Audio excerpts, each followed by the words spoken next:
Hey, internet. So this is my good internet friend, anonymous member, who posted on the Disc Golf Form Check Facebook page, and I asked this person if I could do a quick review on their form because they have a movement pattern that is very common to newer players, and I think some fundamental understanding of why we want to do something different and what that something is would really help this player and a lot of other people a lot. So here we go. Okay. So nice controlled X step, and then that is the throw. So I like the X step. We could talk about stuff about how we want the lean to happen off of the X step, but that's for a different video. But what we see here is already you can tell just by the leg shapes, there is some bend in this knee and there is no bend in this knee. So we have a short leg, long leg problem, which means we're going to tend to stack over the brace too much. So here we are stacked over the brace. It looks like everything's wrapping, like the torso is just spinning, the shoulder is projecting forward, and the arm is kind of getting wrapped around. That kind of happens visually anytime the spine gets tipped forward. The spine gets tipped forward because the leg is stuck south. If the leg is allowed to drift behind the player on the ground there, maybe I should just draw it on the ground.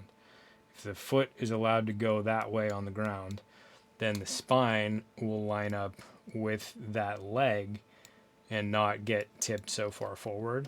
And then we don't get this pinchy shoulder collapse thing going on. But the problem is the axis of the rotation is here, and everything is going to spin around that axis. So if we play it from here, we see more spine lining up with rear leg and more of the axis being around vertical around that front foot. See the whole thing again, see if you can see some of that stuff.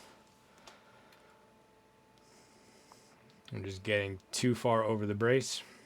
And I think the best way to conceptualize this problem in terms of how to change it is the front foot gets down, gives, and then starts to rotate after giving without ever doing any resisting of the ground.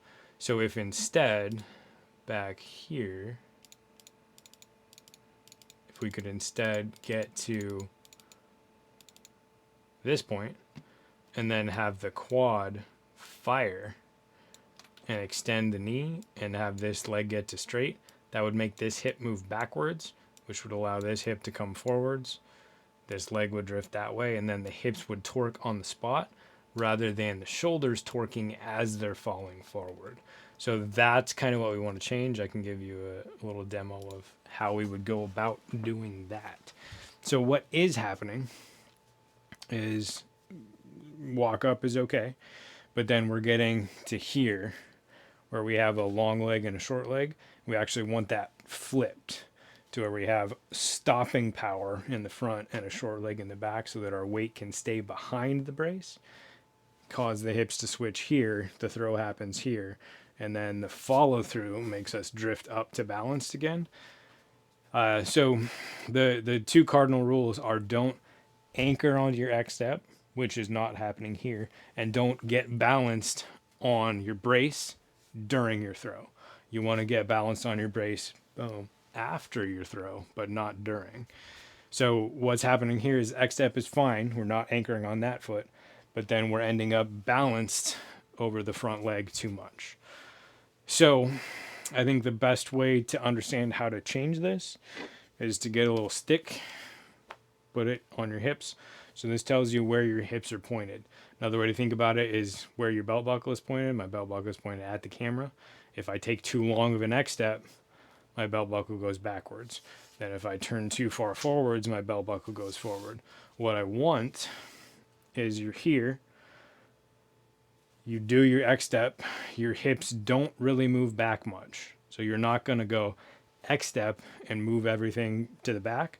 You're going to take an X step and minimize how much your hips move. Then from here to your plant, you move your hips backwards 45 degrees, coiling into the rear hip. Then you drop that heel down, boom. Then you fire the quad straight in the front leg, boom. That turns your hips. And then this leg drifts to a follow position. That's the whole thing. So conceptually, that's what we want to move towards. And then getting your body to do it is a little bit different thing. But here, X step, hips turn back a little tiny bit. On the way to the plant step, the hips turn back 45. Drop the heel, press into the front hip, press into the front leg to clear the front hip. Allow the rear leg to drift behind into a follow position. So that's what we want to happen. Why we want that to happen is if we get here, all our leg can do is pop us up, and we're just going to rotate forward and throw, and our spine is going to line up with the rear leg. If we want the spine is going to line up with the rear leg, we want it to line up here where I can contain and have some power. So the leg position dictates where the spine will end up. Given we don't want the spine to end up there, we don't want the leg to start here because the spine will always line up with the leg. So just do that.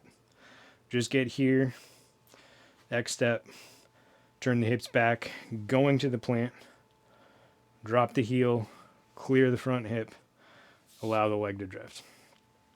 If you want to do that in a more progressive approach, you can start with the one leg drill where you're here learning how that rear hip dropping and the front hip staying in place can create torque to hip torque to have a throw sit on top of. So the big change is we're getting here and we're resisting the ground. We're pushing into the ground, boom, to cause the hips to torque. That's what will increase the distance for this player and so many of us who tend to throw this way.